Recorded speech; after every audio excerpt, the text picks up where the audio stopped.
Happy Friday morning, everybody, and welcome to another brand new episode of Mornings with the Outlaw with special guest Alex Shashek here live on the Outlaw Nation channel. I am the Outlaw John Rocha, joined as always by Alex Shashek out there. Looking good. I love that jacket. That's very spiffy. I dig it.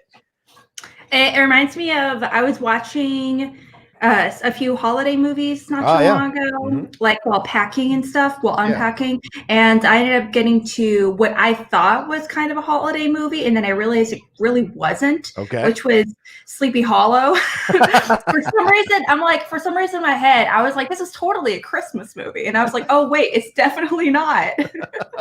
So I picked out this blazer as I was watching that. And I was like, maybe... Whoops, but I'm into it. I like the blazer. It's a good blazer. As I just said, it's a great blazer. I like it. I think it's fantastic. It's stylish. Totally works. Now, where are you? Are you still in a B&B or have you guys officially moved in? What's the status? Thankfully, we just moved into the condo a few days ago, and we're packing. We're surrounded by boxes. I mean, I would show you everything, but it's like the house is littered with broken down boxes and random pieces of, the little capsule bubble thingies, right? So it's it's obviously the sexiest time of the year. Hey, this is the time to do it. But I'm glad you're in there because I know it's been a weeks-long process. So it's glad you guys are in there, and it does take some time to unpack. We're still unpacking, and we're a month and a half into this place in San Diego. So I totally get it. I'm just glad you're there, and you actually put down a little bit of roots. It's always nice to be able to do that. So, and I love your decorations as well. By the way, it looks, thanks. It's so nice. Yeah, I'm digging it with the little ring thingies and all that good stuff. It's so cute. I got a little tree here. I might have to pull the tree out here. And the stocking. There. Oh, so cute. I'm surprised you haven't changed out your movie poster to like the Lego Hollywood, like this Christmas Story or something. It's a great suggestion. It's a great suggestion. I should put It's a Wonderful Life or something up there, but I don't have that poster. But maybe, just maybe, I might find it lying around this weekend somewhere, and maybe I'll do that. It's a great idea, actually. There's a furniture store near us called At Home, and they have a bunch of Christmas stuff. I've never even heard of this the store until I moved down here, and they have a bunch of Christmas stuff. So maybe they have a cool little It's a Wonderful Life poster there. I do love they do have a Doctor Who thing that I might be getting, one of those blue phone boxes. So I might be getting that as well. Anyway, but that's not what you guys are here to watch the show for. You're here to listen to us talk about entertainment news. We're going to get into a lot of things. Of course, we're going to leave with that HBO Max story. We're going to get into some Hawkeye news. And then hopefully, if there's time, we'll jump into some Peter Dinklage news for Toxic Avenger. We'll talk about all of that. And of course, we'll also be answering your Streamlabs and your Super Chat questions. So please send them in as soon as possible. Ben Rayner already sent in a Streamlab. We'll get to it in just a little bit, but certainly start sending in your Streamlabs Super Chats. So when we have that break, we'll answer them all back to back to back. And let's have a fun interactive show today. We're about to go into the first weekend of December. Christmas is right around the corner, or the holidays are right around the corner. Whatever you do to celebrate, they're all right around the corner. So let's have a little fun show before we head on out of here for the week. Alex, let's jump into it right off the bat. The Streamlabs address right above Alex's head there, in case you're wondering what you can do there. So let's jump into our first story, and this is massive. This just consumed the internet yesterday, consumed social media. In an unprecedented announcement, Warner Brothers announced that they will send 17 films, which includes The Matrix 4, Suicide Squad, Dune, and I'll name some other ones in just a minute, to its streaming service for 31 days, the same day they hit the theaters. And this is, of course, a response to the pandemic. Alex, we're back again to a place where there are, states shutting down. 60% of theaters are shutting down again here in America and in other places around the world. We're back into that situation again. And of course, this comes on the heel after they announced Wonder Woman 1984 being sent to HBO Max on Christmas Day, December 25th. Here are the lists of the films that are being sent: The Suicide Squad, The Matrix 4, Godzilla vs. Kong, the Space Jam movie, A New Legacy with LeBron James, but he ain't happy about that, I'm sure. Little Things, Judas and the Black Messiah, Tom and Jerry, Mortal Kombat, Those Who Wish Me Dead, The Conjuring, The Devil Made Me Do It, In the Heights, their big musical from Lin-Manuel Miranda, Remnants, Malignant, The Many Saints of Newark, which is I think it's the prequel, the Sopranos prequel, King Richard and Cry Macho, which is the name of my biography, for God's sakes. So we get into this, Alex. Let's just stop here for a second and get your reaction to this yesterday, what your reaction to this is today. These films will be available, each of them, when they come out, for 31 days. Then they go back into the theaters. Then they stay in the theaters only, and you have to wait until it goes on the home video to watch it. But all right, what's your reaction to all this, Alex? My initial reaction to reading through this, I'm going to tell you my gut reaction was, one, what was John Rocha saying about Wonder Woman possibly not be a good movie because it's going direct to streaming? And I was like, what are you talking about, dude? And what? Crazy. Look at that happening. But yeah, so this is a really crazy, this is a definitely one of the most defining moments of the year, you know, as far as like movie news, entertainment news, obviously. Yeah. But this is definitely a huge transition as far as like what we're going to be expecting from, potential streaming services and VOD in the near future. You know, I do know that HBO Max actually I was told that they just ended their free trial, or they're about to end their free trial situation that they usually do. And they're like, no, we're going to at least release one almost every 2-3 weeks. And so if you want to participate and watch a bunch of these movies, no more free trial for you. You just got to pay up and to check these movies out, which I totally respect. At the end of the day, it's business. Yeah. I understand that, you know, and I don't want to say the entertainment business and movie business and streaming services are dying, because clearly not. But everyone is struggling, you know, including streaming services. You got to do what you got to do in order to keep competitive. But I'm excited about these movies. Yeah, there's so many of them. You're right. Yeah, I mean, it's a good point. Maybe Wonder Woman 84 is good. Maybe not. We don't know. It'll come out on Christmas Day, and we'll find out for sure. But the other thing you should remember is something I've been saying for weeks, and on SCN Live and here, is that we weren't done hearing about these big movies going to streaming. I in no way anticipated that an entire slate of films would be dropped, you know, and so there was no way that I could have predicted that. I just thought it felt like they were backing up and backing up and backing up, and at some point you just got to release them, because you can't have that backup. It'll push you back further and further financially, and you won't be able to create the newer movies that'll hit at topical times in 2022 and 2023 and what have you. So to me, this makes sense, and it's an interesting situation too for the exhibitors, right? For the theaters themselves. They're now able to negotiate a higher slice of the pie for themselves, and Warner Brothers has said that. Remember, Universal cut down the day and date to 17 days. Now these are coming out on the same day in theaters and HBO Max. So the theaters, in order to be able to, you know, even agree to show these films, because they could have totally boycotted all of Warner Brothers movies and totally agree, they negotiated a higher cut of the usual amount that they get. So clearly HBO Max and Warner Brothers are anticipating that their subscriber base is going to go through the roof. That's how they're going to offset the extra money that they're paying to the theaters in order to screen their movies. But, you know, Alex, this is a massive move on so many levels, not just, you know, putting it out on streaming, but also trying to increase their subscriber count. This is a massive move when it comes to streaming. They're clearly trying to compete with Disney Plus and Netflix. I don't think they see Amazon Prime in there. I think that's way down the rearview mirror. So is Hulu, but they're trying to compete. They're trying to be a premier studio. And someone put a great tweet out. Like, your thoughts on this? They said, well, Disney made you pay $30 for a middling movie like Mulan. HBO Max is just asking for $15 a month, and you get first run movies the entire year next year. So that's very enticing.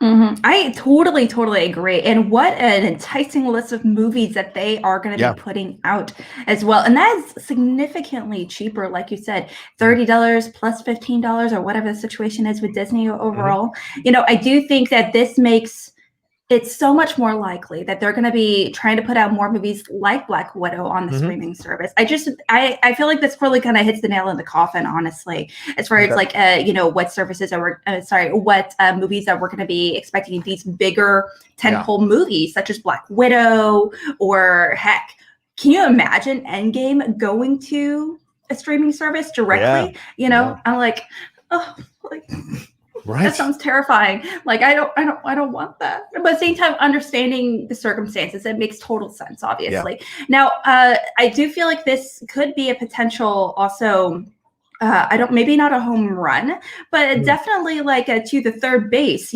for movie theaters as well. Hitting sometimes, depending on which chain, sometimes 60 to 70% of, the net profits from each of the theaters.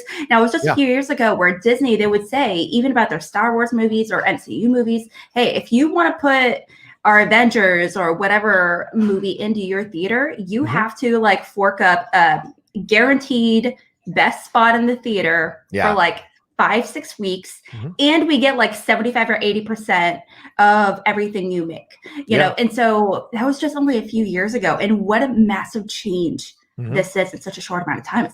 It's just crazy. It's bollocks. Yeah, it's bollocks. Variety talked about why they speculated why they think this might be happening. They saw that Disney. They speculated that Warner must have seen how Disney strengthened its share price because of its investment in its streaming offerings. Remember, just a few weeks ago, Bob Chapek, the Disney CEO, said, "Hey, we're going to start focusing more on direct-to-consumer stuff, more on streaming and what have you."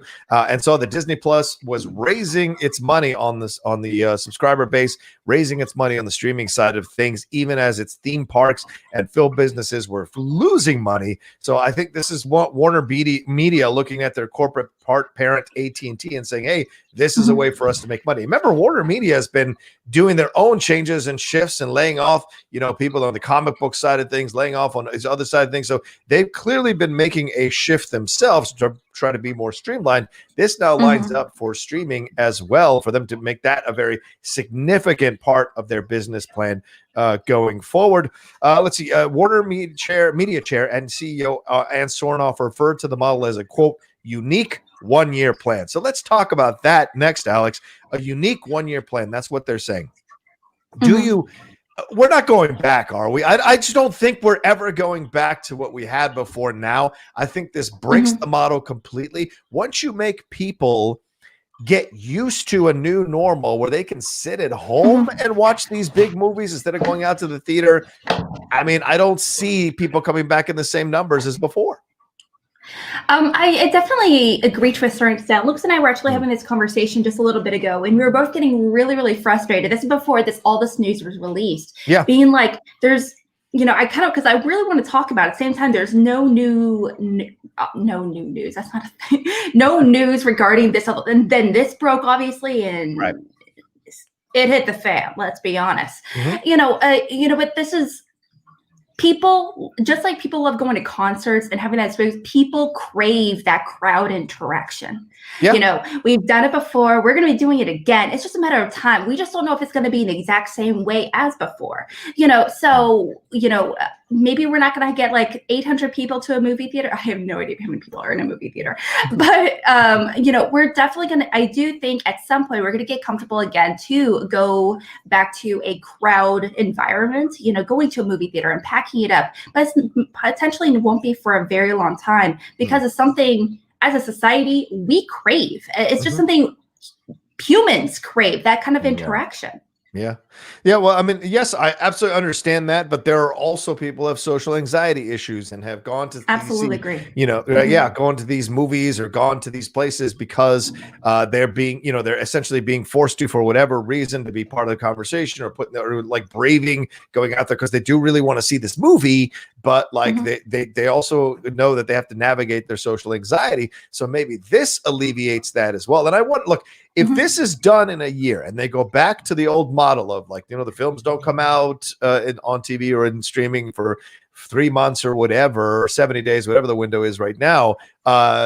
If people don't show up in the theater and be like, I'll just wait 70 days, then that's going to be a huge slap in the face to the studios as well, a huge wake-up call. I just don't think that's happening. I think Disney making this move the way they have with the streaming services and focusing on that, and the way now what Warner Media is doing here, this is all just slowly lining up. We're probably going to hear about Universal next. We're probably going to hear about other studios doing the same thing now and streamlining. You know what's shocking to me, though, is that they didn't tell Legendary, who was a co-partner with them on a few of these films, that they were doing this. They didn't tell the exhibitors that they were doing this.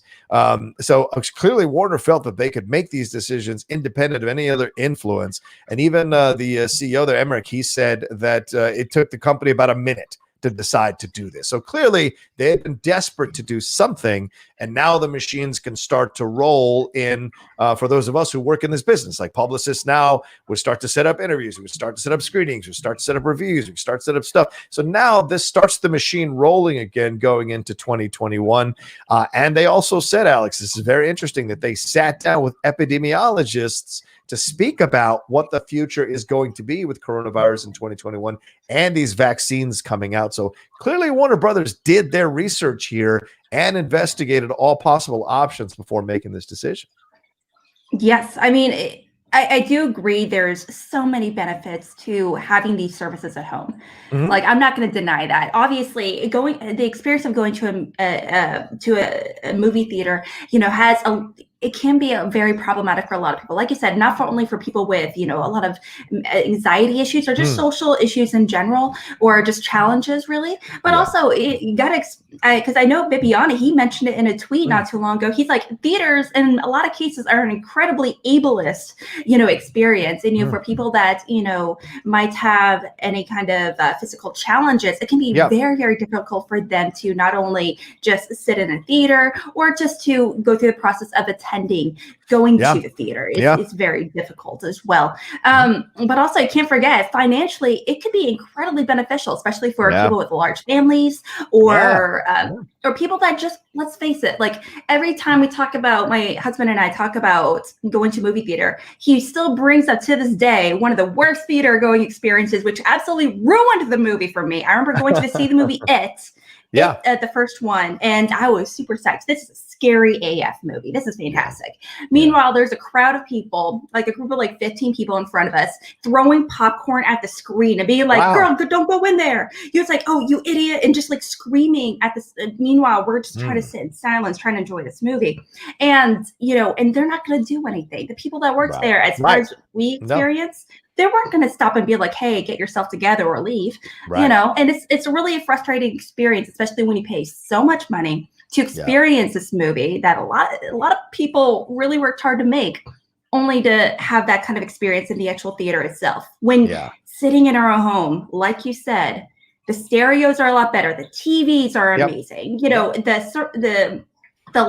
can work on the lighting, whatever. So it just makes it that much easier to have that experience at home, where there's no interactions, no weird random person taking off their socks right behind you or in front of you, no random baby crying in the corner. No, none of that. You are in control of your own mini theater. And honestly, for the price that they do provide, I think it's so easy. It's such an easy decision. I mean, it's in essence, for the $15 a month, you're doing the AMC A-list all over again. For the $15 a month, you're getting first-run movies, you're getting old content, you're getting animated stuff, you're getting so much TV shows, all of that on HBO Max, great documentaries that you can enjoy and watch at your leisure, at your convenience. And that's what I mean, you bring up excellent points, and it's like going back to a theater and dealing with parking, dealing with the price of refreshments, the way of price of refreshments, dealing with people acting the fool in the theater, dealing with people who are opening up bags of candy or whatever in the middle of emotional moments. Yes, there are great life-changing moments to be had as a community in a theater. Certainly, missing the theater experience is going to be difficult for sure. But I think the other side of this, and this is something that I really want to throw out there, is that I've been saying for over a year, 2 years, maybe on Collider Movie Talk and on other shows, like eventually theaters will become event things to go to, like Broadway. And what you'll do is pay maybe $50 for the ticket, but you go see something like Avengers Endgame and you're in a reclining leather comfortable seat. There's space between you and the other person. There's a great place for drinks. You can order some food. You can relax and enjoy the theater experience completely. You'll have the greatest graphics, the greatest audio. Maybe they'll even come up with an idea where you can wear headphones to watch it. Like there's all kinds of experiences that could be, all kind of luxury experiences that could be involved here. Once you remove the frequency of the event and make it more exclusive, then you can upcharge a little bit more for the overall atmosphere and experience. So that's what I think eventually we're going to get to. And these other smaller, more independent films go right to streaming or to the smaller theaters if there are any still around, and you can do the day and date thing with that. So that's kind of where I think we're headed. What do you think about that, Alex? I don't trust anyone that orders food from a movie theater. That's what I think.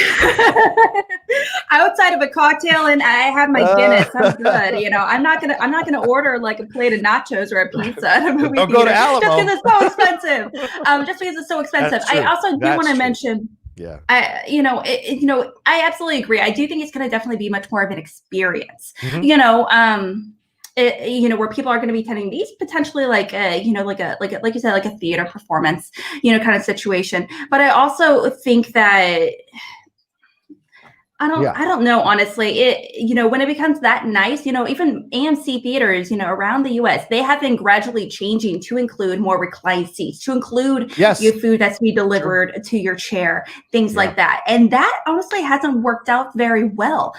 So I do absolutely think that I agree with you on some points. There's definitely going to be a higher tier of quality as far as, the theater going experience. But I don't think the added bells and whistles like that are going to be super necessary. I do think they're going to try to make it more comfortable for people to attend, absolutely. And also for people with any kind of, physical or challenges to attend, I do hope that they make some adjustments to make it much more conclusive. Because let's face it, when you have stuff going on at home, it's just so much easier to navigate, but I'm sorry, but I'm never going to trust any movie theater that gives me food. Unless it's outside of like popcorn or maybe a hot dog. What about Alamo? Have you ever been to Alamo Draft House? They give you a full. Man, we don't got that here in St. Louis. What do you think fair. of that? Okay, we don't know. We don't have that here in St. Louis. Alamo. There's like 15 locations throughout like Texas, California, and Arizona. There's one in my hometown of Virginia. I couldn't believe it. Where I grew up, there's literally one. I was like, how did we qualify for this? Pretty insane. It's a franchise. It is a franchise. It's a franchise. People pay to have that experience. That's true. Let's get into some Streamlabs and Super Chats before we return back to the subject. I don't think we're done talking about it just yet, people. So let's get into some of your Streamlabs and Super Chats. We'll start off the bat with Ben Rayner. Thank you, Ben, so much. Ben_Rayner. Hi, John and Alex. Hope you all had a great Thanksgiving. This HBO Max news is huge. Just saying, I don't believe it's only for 1 year. Here's my question. Do you think if the Batman and Fantastic Beasts were coming out next year, would they go to HBO Max as well? Great question, Alex. Yeah, do you think that they'd be doing this and announcing this if they had their premier titles like a Batman and Fantastic Beasts that have a history of being successful franchises, no matter who's starring in them? Do you think they'd still be doing this, Warner Brothers? Yes. Oh, wow. Okay. Hands down, absolutely. The not Suicide Squad sequel is coming to a streaming service, so we can't forget that. Wonder Woman obviously is. I really wouldn't be surprised if if the Batman is. I am super excited for that. That looks amazing. I really want to experience that at theater. And same for a lot of these other movies, like Dune. Yeah, Dune. Right. That's gonna be. Yeah. That's going to be a struggle.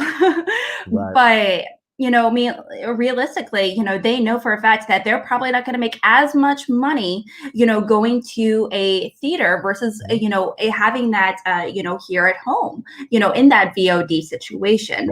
Statistically speaking, you saw how Tenet worked out. And that's a Christopher Nolan movie that's guaranteed to make money. That's like, any sci-fi epic directed by Nolan, obviously it's going to make $5 bazillion, right? It should have. Okay. But it didn't. Okay. And obviously, but I do think that applies to a lot of other genres as well. And I do think that I do think that, the Batman, even though we wouldn't want it to see it on VOD right away, it's considered a very risky movie. It really is. Yeah. I think I'm not sure if they would still do it, but so that's why I think it's a great question, Ben. I'm not sure. It's a valid thing to consider because those are their premier franchises with decades of history behind them. There's Decades of Beasts? Well, I'm saying Harry Potter. The connection is Harry Potter. That's what people want to walk into that world of that Rowling has created. But with Wonder Woman, there's only one movie to look at as you know as a foundation here. So there's still more to be seen here with Suicide Squad. A very people didn't like that first movie for the most part.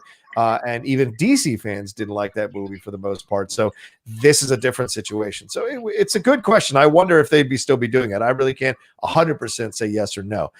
Andrew G donated. He said, congrats, Rocha, and pass that on to Steve on your 200th Cinephiles and the release of the cool documentary. Cheers to another 200 and beyond. Thank you, Andrew G. Appreciate it. Yeah, today we dropped our 200th episode documentary. Steve Morris and Steve Morris, certainly edited this documentary, and we interviewed a bunch of people who've been former guests on the show and even some fans of the show. And we created an hour and 15-minute documentary detailing the journey of the Cinephiles over these last 200 episodes. So if you haven't watched that or listened to that, it is up now for free for you to watch and enjoy if you're a fan of the Cinephiles. Thank you, Andrew. I'll pass it on to Steve. All right, C3P_Diddy. He said, while waiting for my fiance to finally go into labor today, watching Mornings with Yella to escape the fact that I'm about to be a father. Why would you want to escape that? For God's sakes. People, if I can change, so can you. Oh, nice. What I'm trying to say is keep your fucking masks on. Godzilla versus Kong, not in theaters? What the hell? But it will be in theaters. It'll be in theaters and HBO Max streaming. That's what people need to understand. This is day and date on both things. Alex, should he try escaping being a father, for God's sakes? And are you mad that Godzilla versus Kong is going to be streaming as well as in theaters? You know, I'll call Godzilla Dad. You know, what's up, Dad? You know, Godzilla, Kong. I'm into Kong. Yeah. What's up? What is happening? I love it. You know, it's all out of bag of chips. And so this is one of the movies that I cannot wait to see. Scratch that. I actively cannot wait for any of these. Yeah. I'm so excited because we actually just set up our TV just the other day. And I was like, oh, yeah, I forgot. The HBO Max app is officially on here, on fire. So we set it up, and I was like going through it, and I forgot all this awesome stuff attached to it. Now, I don't think it's the best yet as a streaming service, but a lot of these movies are just making me so excited. Mm-hmm. And Godzilla vs. Kong, though, I would probably want to hang out actively, probably more so with Godzilla rather than Kong, though, to be honest. Yeah. All right. Maybe that's the Asian in me, you know. Okay. I can't speculate on that at all, Alex. Only you can say. No, it's the Asian in me. It's a cultural thing. I saw Godzilla movies way before Kong movies, Kong movies. Okay. And as a result, I had the toys and posters and everything growing up, and as a result, I find Godzilla so much more comforting, symbolically and figuratively. Well, you know, he cares for his island, and whereas King Kong really just cares for the current woman that he's with. Basically, that's it. That's how you can look at it. His mama. He's caring for his mama. Okay. For his mama. That's fair. How dare you? How dare you? That's the woman he's with at the time. Woman. He does. Well, no. What do you mean? Fay Ray in all the King Kong movies is that one blonde that he's totally all about. And they're spaced 90 million years apart. Big whoop. You know, you can care for multiple women over 900 bazillion years. Obviously, yeah, I'm sure. You're a lonely ape. Okay, you're a lonely ape. That's what he is. He's a very lonely ape. He's a lonely and he ape. Sheds every right to care for this woman. He does. I'm just saying he only cares for one woman, whereas Godzilla cares for his entire island and people on it. I'm just saying there's a difference. He's also a Titan, so you know, true. He should. Ben_Rainer says also that Mando episode won't spoil, but I loved last week's episode. This week blew last week's out of the water. I don't agree with that at all.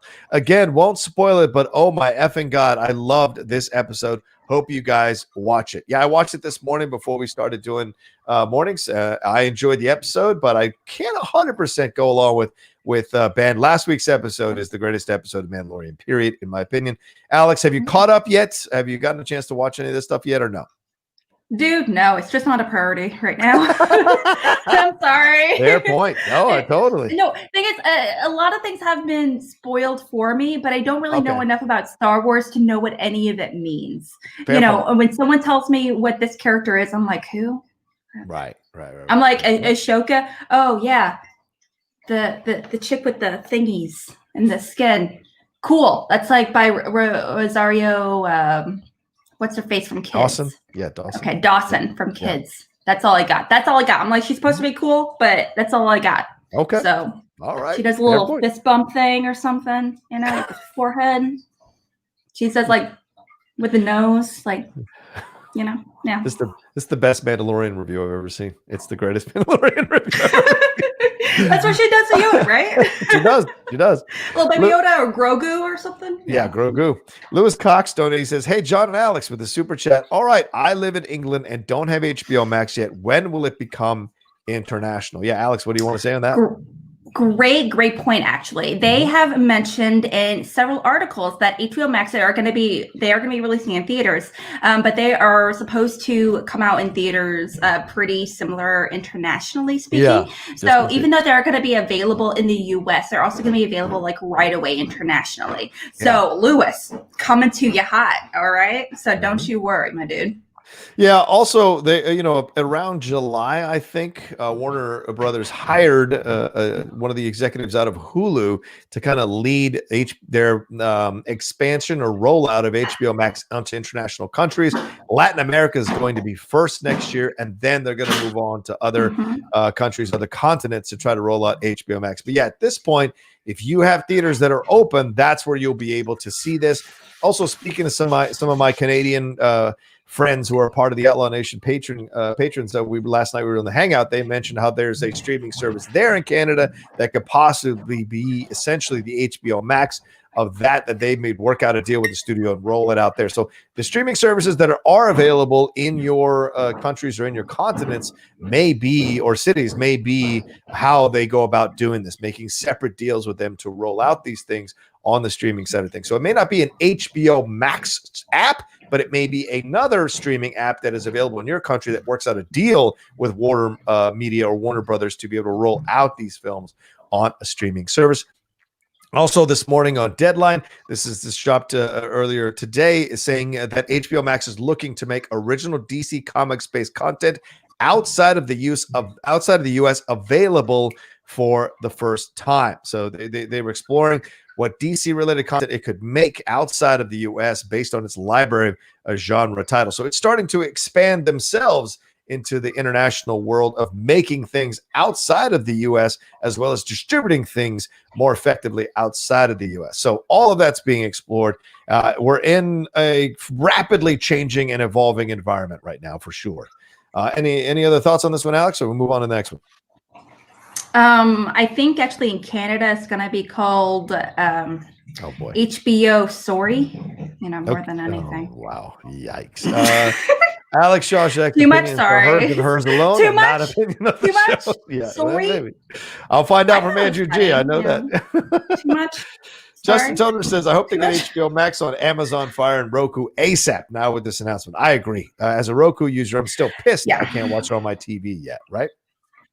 Yeah, that's annoying and stressful. I have Amazon. I have the Fire Stick personally, and we love using it.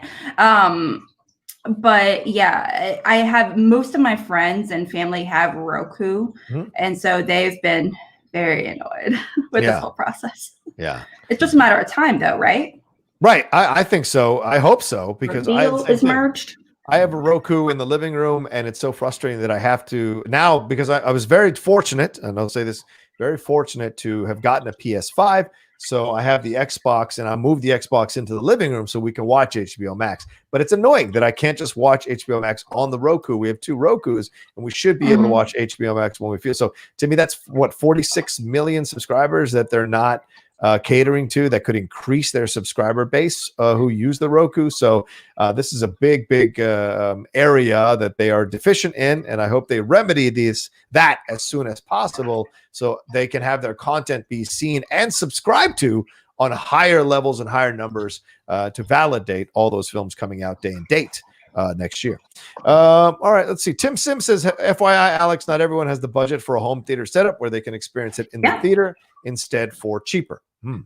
I absolutely agree. It's it's a very, very different experience. Some would argue that it's a good investment, just depending on what your TV and movie, how often you do all that stuff at home, honestly. It's, but also sometimes that's cheaper and sometimes the other. It just kind of depends on your situation. I personally do not have a home theater set up, and having just I don't know what kind of TV I have. It's just fine enough for me, and I just turn off the lights.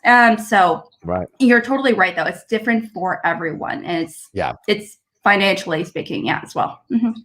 Absolutely. I want to take a quick moment. Yeah, well, here, let me answer this question as well. Yeah, not everyone has the budget, but Tim, it's never been more affordable than it is now. You can go to Costco and you can get a 65-inch television for $700 or $800. You can save up for that. The stereo system is $200 to $300 if you want to go with a Vizio, or even the Bose. They have a small Bose for $200. So Costco is the place to go to get cheaper stuff. And certainly with Black Friday that just happened, there were a lot of TVs that were very cheap. And Christmas is coming up, so there will be sales on those as well. So yes, you might say that the budget is not there for everybody, but it's never been more affordable than it is now to get these kinds of things. And I think these people know that they have to sell this and put this out there because there's a demand for it. So just throwing it out there, you can always have that. Yeah, a 32-inch television is what Justin Toner says, but you can jump to a 50-inch or a 55-inch for just a few $100s more. You just got to understand. But I totally get it. I've been there. Trust me.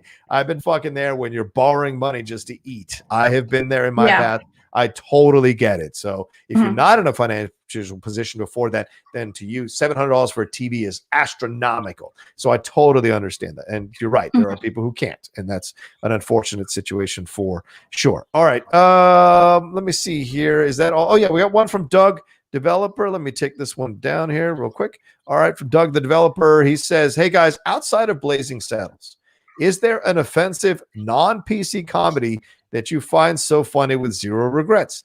Mine is the first Ace Ventura. Seeing Carrie in the bathroom and Tone Loc scratching his tongue and spitting kills me every time. Oh, yeah. That where they discover that Finkel is Einhorn and Einhorn is Finkel, and they've all kind of had relationships with her, and they act like it's a disgusting thing, which, of course, would never play now. But so what do you think about that, Alex? Is there a non-PC comedy that you still like, or an offensive PC comedy that you want to cop to that you still like? Sausage Party. I love Sausage Party. I love Sausage Party. Is that a non-PC? It's so weird. It's totally not PC. It's weird. All right. And I appreciate it. But there's, I can't think of, I'm sure if you list some, I can totally remember them, but I have a hard time House, thinking of them. I hate Animal House. Huh? Oh, I hate that movie with passion, active passion. Revenge of the Nerds. That's another one. Oh, I used to love that movie. Yeah, that's the one. And then I went to college, and then I realized how awful they were. Right, and that's the one. And I pledged Greek life, so it makes it worse. Nice. That's the thing that that's the one I would throw out there is Revenge of the Nerds, because I still love that movie. I know it's about at the time, ladies and gentlemen, for you new nerds, at the time it was horrible to be a nerd. You got beat up. You got called all kinds of names. You were made fun of. None of the girls wanted to talk to you if you were straight. Cool guys want to talk to you if you weren't a cool girl. All that was there, and you had to navigate all of that and still somehow come out of it and be positive. Then, of course, things have changed over the last few generations, and nerds are now the cool thing to be. Now you've got, head cheerleaders being nerds. You've got the quarterback, the star quarterback being a nerd. All of a sudden, everybody can be a nerd now. So it's just it's a different time. I think the definition of nerd has changed tremendously. Sure. A nerd, it doesn't necessarily mean dorky stuff. It doesn't mean that you have to be into video games or whatever. If you're huge into, which I know you are, if you're into something like, I know girls that are huge Sex and the City fans, and they know every single episode by quote, and they're the nerdiest girls about that. They are so weird. They can go on about the history and psychology behind a lot of the characters and everything. And to me, that is super duper nerdy. What defines a nerd is just having an extensive knowledge, a stupid, unnecessary, extensive knowledge of something that doesn't really it's not something that particularly necessary, whether it be an extensive knowledge of Pokemon or football stats. Yeah. If you have extensive knowledge of football stats, hate to break it, but you're a different kind of nerd. You're totally a nerd. I agree. So it's the definition has definitely changed. That we definitely had that association for a long time. But let's face it, the nerds in that movie are just as awful as the jocks, as the Adams. So they're awful. They're awful. But it is kind of funny. I remember loving that movie though. Yeah. All right, let's see if we got one more here that's rolled through. I think, Ben Rayner, another. Thank you, Ben. He says American Pie movies for me 1 through 4. Ooh, yeah. Good example. Great example. Find some difficult things in those movies for sure. Absolutely. You wonder if, like some of the things that they do. Yeah. All right. I totally respect that. Jay Scotty St. Clair. Good to see you, Jay Scotty. He said, morning from the attic, folks. Will the MCU still be around in 20 years? If so, what do you think it will look like? Bear in mind that a character like Kamala Khan didn't exist until 2013, well before the cinematic universe began to come together. So, what do you think there, Alex? What's your opinion on that? I don't know. Honestly, I don't think so. I really don't. Just because it's been so popular for a little over 10 years now, and I could be totally wrong. And obviously, there's no shortage of superhero stories. There's such a world of different kind of characters that we can really expand into, anti-heroes and villains. And let's face it, the MCU doesn't have a really good villain outside of Thanos and Killmonger. On screen they don't. On screen, absolutely on screen. There's a bazillion that just hasn't been touched yet. True. Very true. If you and I could do a pitch meeting to the MCU on our favorite, villains. Sure. We can do that all day. I'm down with that. But I really hope, I would love to see that they expanded it into much more different kinds of stories, but I do know, especially under Feige, I don't think that's realistic, though he likes things a very certain way, aesthetically, at least. And the other thing that you look at is, I think you make a great point, Jay Scotty St. Clair.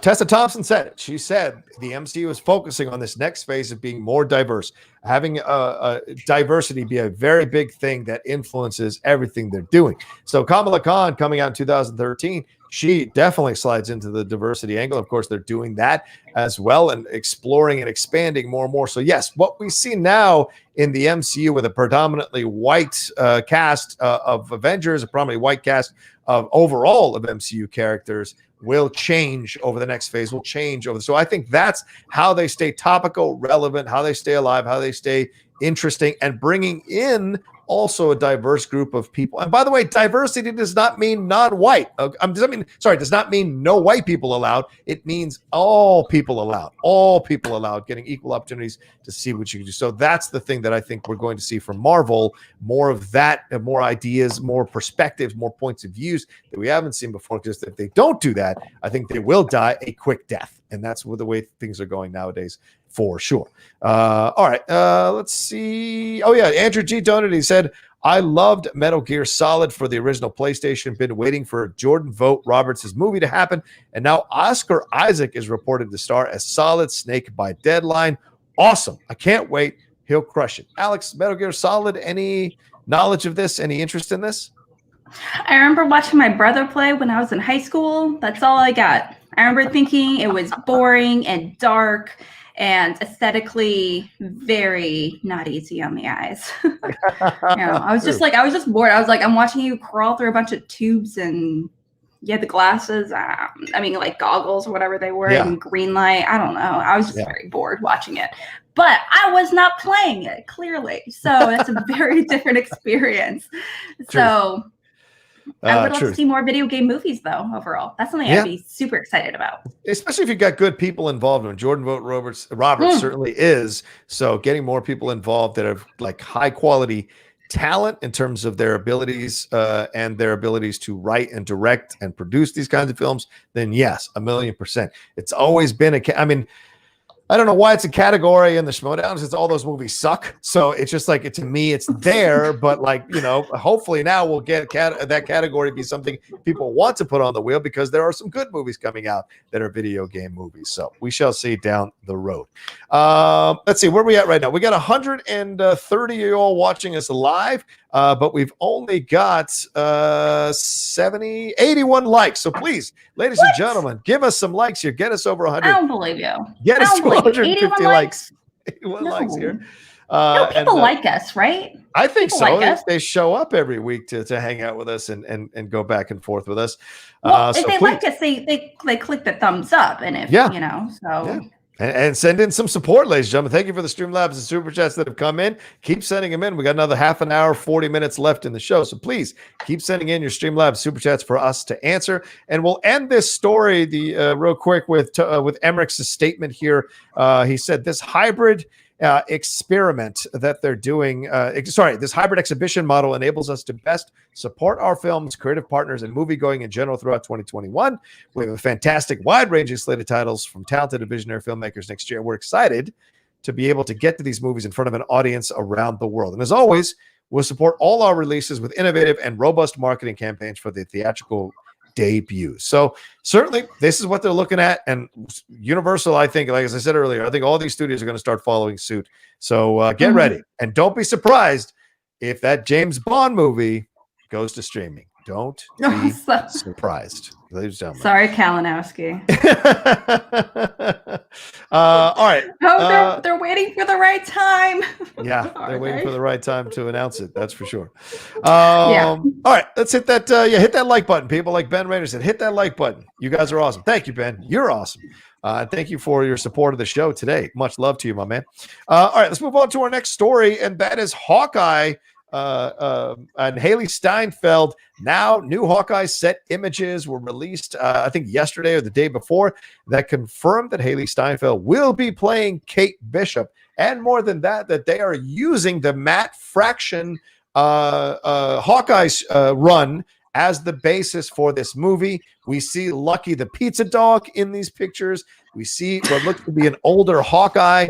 So even Kalinowski posted a picture where they're saying that the year is 2025 or 2026. So this is in the future. So this is very interesting when this is happening.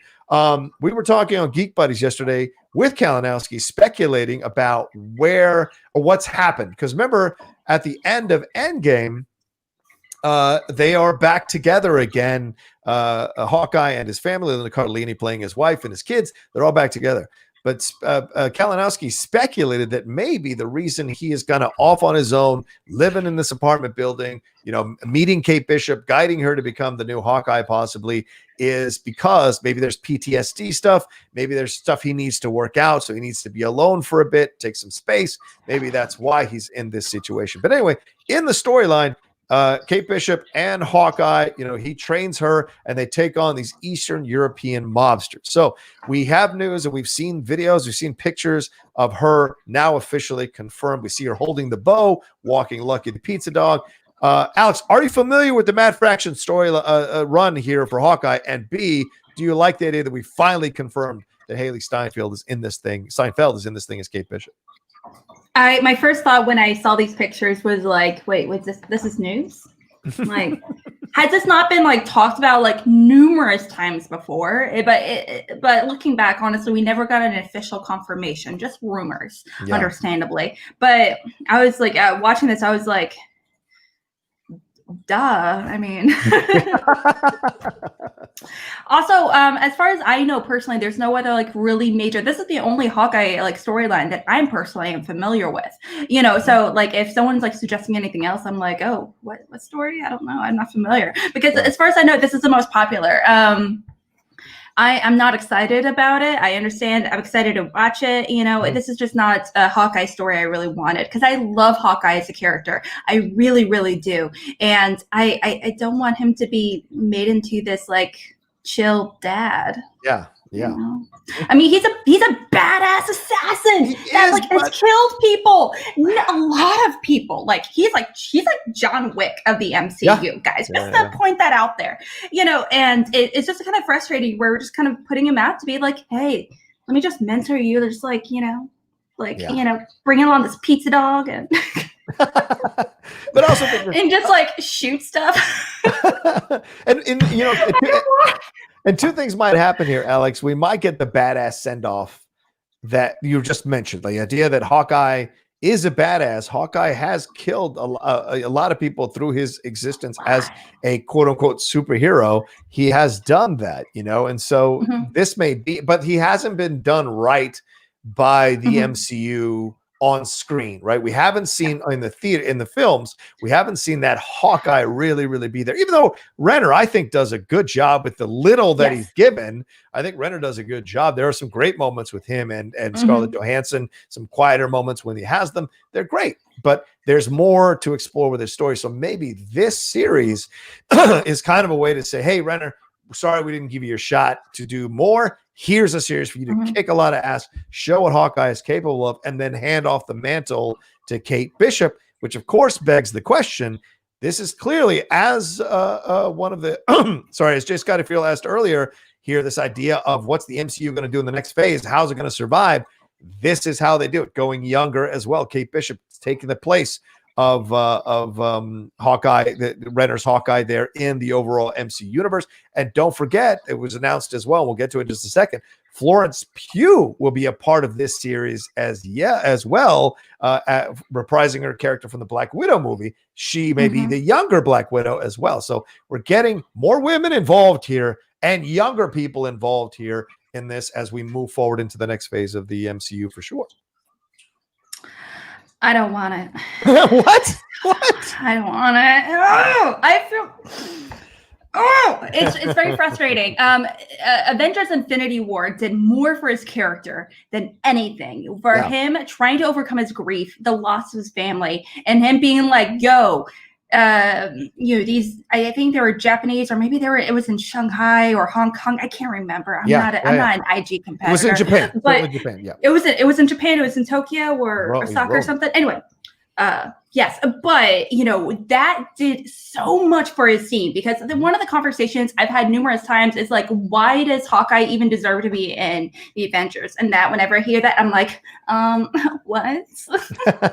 Okay, they haven't done him justice, and it's very frustrating. I think it's and again, because I really love like how he's such a dark character. He's a spy. He's an assassin. He's not here doing he's not a normal dude, so we have to kind of remember that. And it's kind of frustrating to me that they're going to try to redeem him by putting him on a Disney Plus thing that's going to focus on a kid, that's going to, focus on these other characters that aren't going to be focused on him at all. And I do understand. I love the idea of incorporating more female characters, amazing female young characters, also potentially a more diverse plot and everything. I'm so here for all that. Yeah. It's just not the storyline and the focus and its aesthetic of the Hawkeye character that I grew up loving. He's so cool, and he deserves so much more than this guy that's just training a few people. Yeah. I mean, he's not like Mr. Miyagi, okay? It's frustrating. This is going to turn out like Karate Kid 4 with Hilary Swank. Ooh. And it's frustrating. I don't think it's gonna be. I hope it's not that. I mean, I hope not. That's the vibes. But I get your feeling. You get your concern or your worry. Yep, that's a fair point. And by the way, want to give credit because I know it's important. At Cream or Scream is the person who released these images that showed Renner as Clint and Steinfeld as Kate in the subway filming. There's video and pictures as well. And, she's running around with a bow in her hand. So clearly this is going to be out there for sure. By the way, if you don't know who Kate Bishop is, she's the daughter of a wealthy businessman who has shady dealings on the side. In the comics, after she gets assaulted, she is trained to protect herself in case someone attacks her again. When Clinton Barton was presumed dead, she takes up the Hawkeye mantle. They eventually team up in Matt Fraction. Oh, and David Aja's. I don't want to leave David Aja's out. Hawkeye Run, which is said to be the primary source for inspiration of this show. So that's the thing. If you haven't read the Matt Fraction David Aja run, you got to get yourself. And I'm telling you, it is so effing good. It is so effing good. You've got to get your hands on it and read it.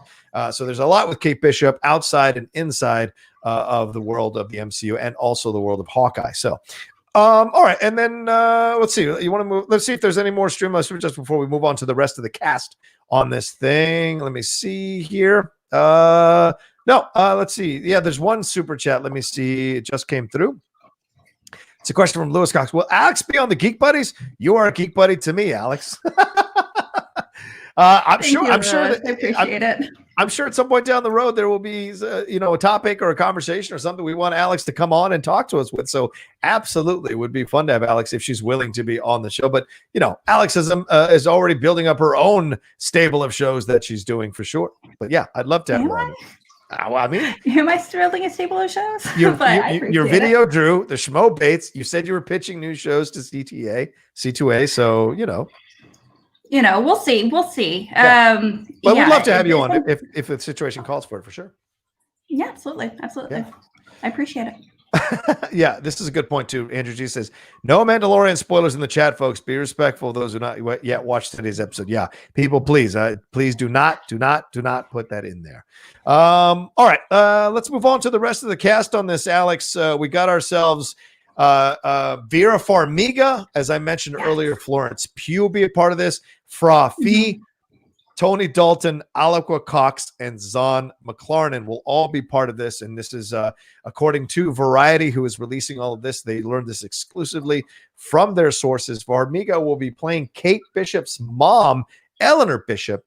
That is what she will be playing. Of course, many of you know her from numerous films and TV shows that she's been in. Fra Fee will play a character named Kazi, which is most likely short for Kazi Mirzak, who is known to Marvel fans as the mercenary villain Clown. They've been in Les Miserables, Boys from the County Hell, and the Cinderella. They're going to be in a live-action Cinderella film coming from, I think, my friend Kay Cannon, who is directing it.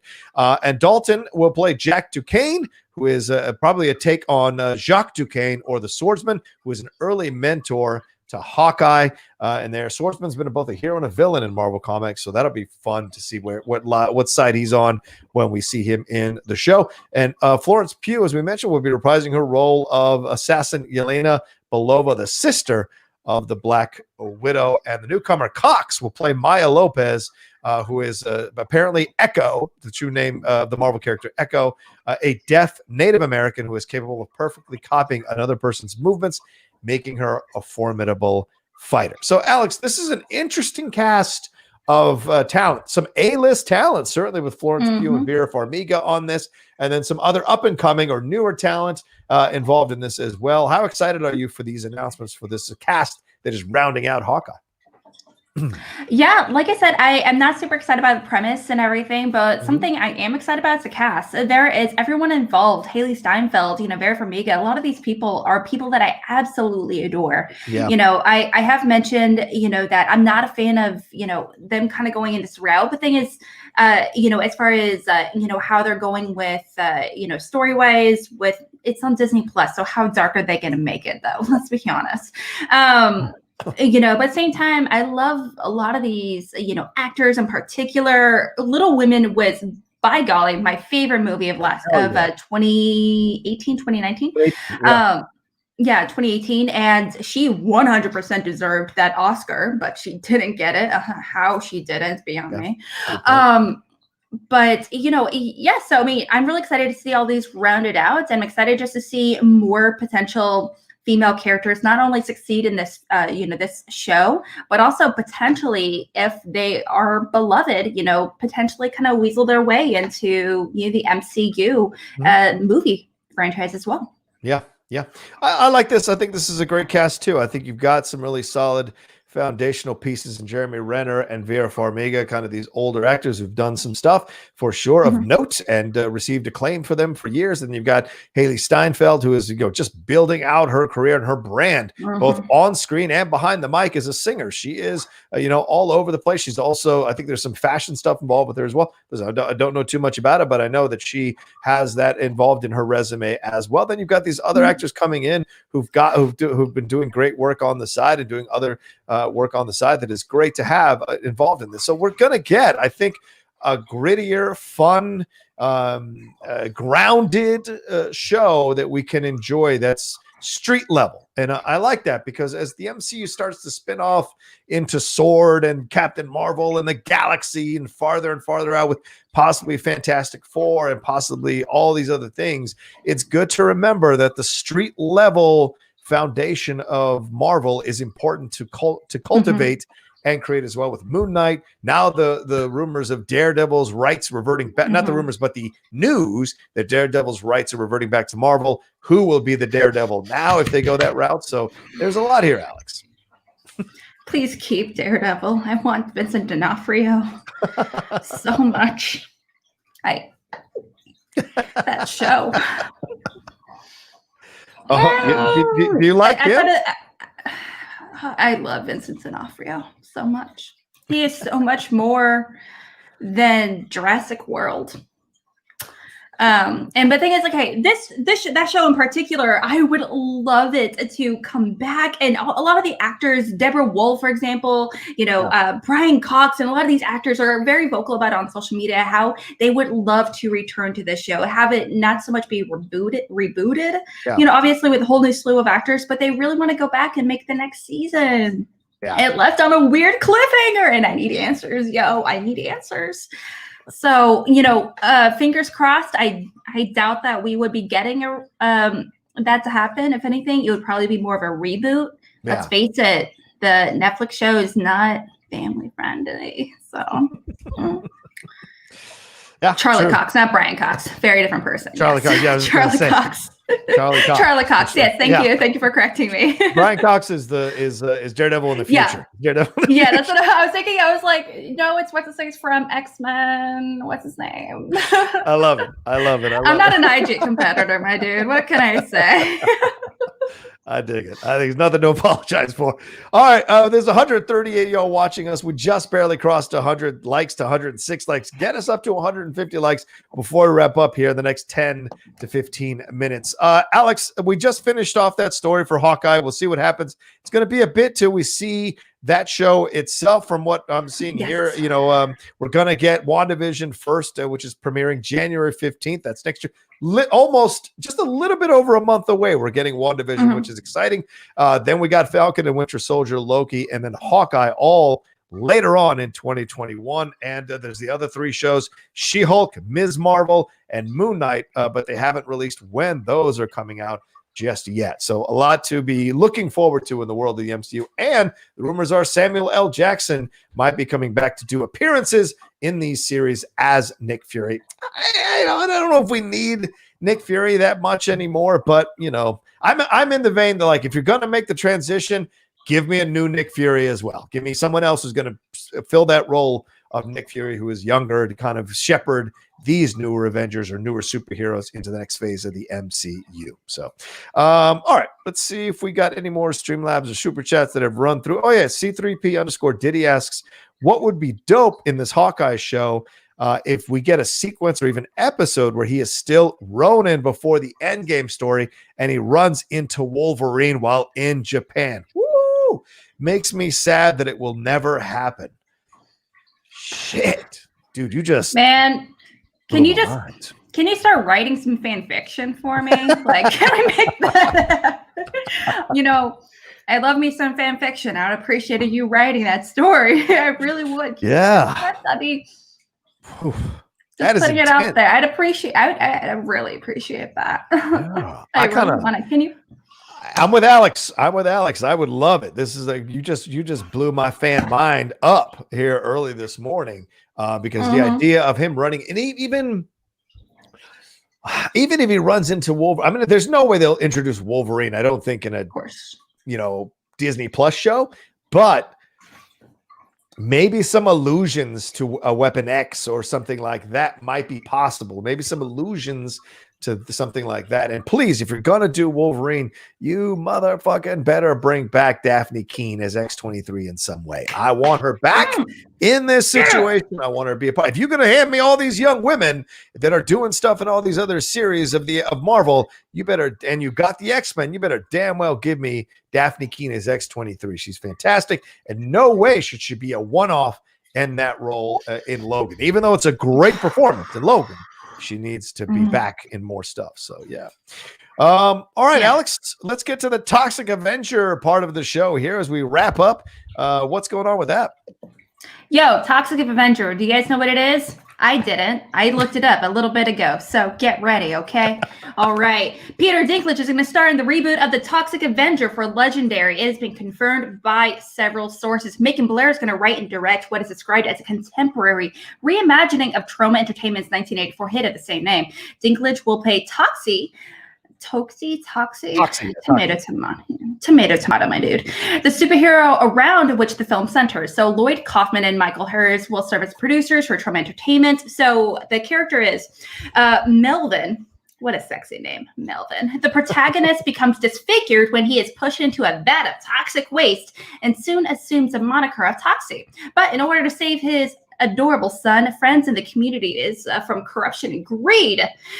Toxic must rise to the occasion as an underdog story. So after the movie was quite a cult, has quite a cult following. The movie has created it's become quite a cult classic. It ended up being turned into a musical, cartoon series, and even has its own Marvel comic, obviously. But it's definitely become a fan favorite, within the fandom. So Dinklage, obviously, everyone knows who he is. He was in X-Men: Days of Future Past. He was in Game of Thrones. That's arguably one of the best part of the entire show. He was in Avengers: Infinity War, obviously, and Macon Blair, he actually made his directorial debut a few years ago with Netflix's I Don't Feel at Home in This World Anymore. That got a lot of love, quite a bit of love. Yeah. And so I'm kind of curious about this combination of personalities and characters, and it's going to be weird. I want it.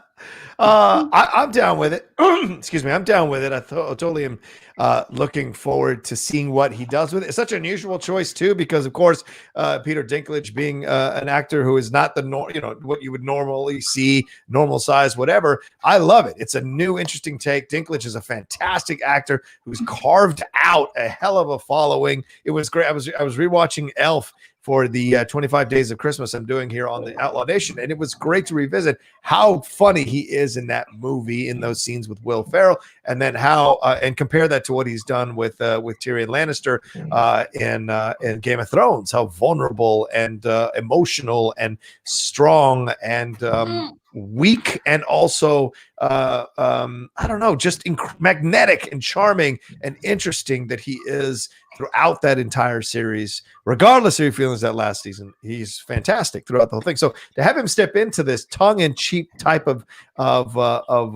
film as a reboot, because Toxic Avenger, when I was growing up, Toxic Avenger was the VHS to have.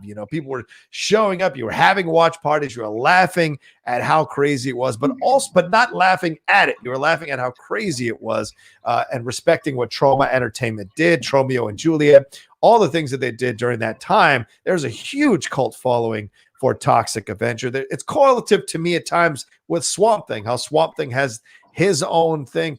Toxic Avenger has his own thing. And look, if you go back and watch the movie, it's done on the cheap and it shows, but it's got a charm to it, a quaintness to it that is great to enjoy. And I got a chance through the late great John Schnepp. I had a chance to meet Lloyd Kaufman when he came on to Heroes one time. It was great to get the interview with him. An incredible, interesting dude. There's some allegations, not going to deny that stuff if you do the research on Lloyd, but a lot of energy for a man of his age, a lot of joy in what he does, and it came through very clearly. Treated everybody equally. There was no airs or anything. He was really cool. So I hope they make this work. People love Toxic Avenger. It has endured over multiple generations and years. So if they get it right, it would be a lot of fun to start a whole new kind of line of this kind of stuff and people getting back involved with Trauma Entertainment and discovering it all over again. Yeah, for sure. I really couldn't agree more. It's a weird movie. It's creepy and wonderful and funny. And I absolutely adore it. And that's what makes me very nervous about this. Yeah. I personally do not know very much about Macon Blair's filmography. Obviously not only going to direct it, but also, write it. It makes me not suspect, but I, not being familiar with, anything, personally that I've seen. I know, like you said, the Netflix movie, but I have not seen it. So I can't really be like, oh, that style is totally, Toxic Avenger. So I can't really make that association. But you're right. This is definitely such a beloved character, a beloved story. And I really hope it gets it right. Yeah, it would be nice to see, because I think Dinklage is great to have him be involved in these things. He adds a certain level of credibility to them, and certainly it'll be fun if he can play tongue in cheek and still make the character very interesting to watch, and someone you want to enjoy and explore. Let's see. We got one more, I think, Streamlab that came through, or Super Chat that came through from Andre_photography TV. Great profile shot. I love that picture, Andre. Great pick. He says, do you think we will ever get a Thundercats live action movie? Does this interest you, Alex? I think we're kind of getting a Thundercats inspired story from Wonder Woman 84. Feel me? Honestly, I really, I love Thundercats. I loved it growing up. That was like Thundercats, go! Oh my gosh, that was one of my favorite shows growing up. That one and Sailor Moon. I was like all about them for a long time. I was like, that was my jam. So I would really love to see it happen. I would be really curious. I would really love to see some really great concept art, because obviously it's a show of its time, and it doesn't actually aesthetically age well, obviously. So I'd be really curious to see how they would really translate it to the big screen in a way that makes it look cool. Because I don't want any. Like, do you remember? Okay, do you remember when Ice-T was like a Catman from Tank Girl? Yes. Yeah, exactly. So that wasn't cute. Okay, that wasn't cute. So I'd be really curious to see how that's going to play out, and with Kristen Wiig, obviously, like I said, being Cheetah. That's Cheetah. I'm really curious to see how that's going to look. Because it's got to look good. It's got to look good. Otherwise, I agree. I would love to see it. Andre, I would love to see a Thundercats live movie. I love Thundercats. That's what I grew up on, Thundercats, G.I. Joe, and Transformers. So for me to see a live action Thundercats would be awesome. I'd be all about it. And I think it'd be so much fun if they get it right. If they get the right director, it would be so much fun. They've been trying to do He-Man for decades live action. And of course, that Dolph Lundgren movie, less said about it, the better. But like the Thundercats movie could be a lot of fun nowadays with the technology that we have, with the amount of great actors that are going through our time now, the diverse actors that are getting opportunities now over the last few years. Like, it'd be great to see this throughout. And of course, Chitara. Chitara's hot, so I'm all about it. So let's make it happen, live action. I'm just gonna put that out there. We talked about me having a thing for Godzilla and you with Chitara. Okay, I see how it is. This is just like, we're just gonna be talking about how we're just like really into not people, apparently. She's not bad. She's drawn that way. Okay. Yeah, that's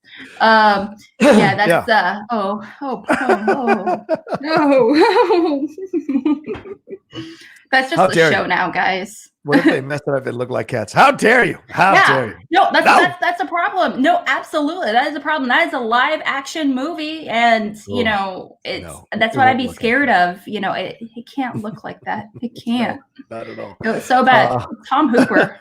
Whatever his name is. Yeah. Yeesh. Yeah. We'll get a whole documentary about that at some point down the road, I believe. I'm sure. That's going to be a cult classic. That's going to be shown in movie theaters around the world at midnight for years to come. I'm telling you. I want to drink and throw bottles at that. That's what I want.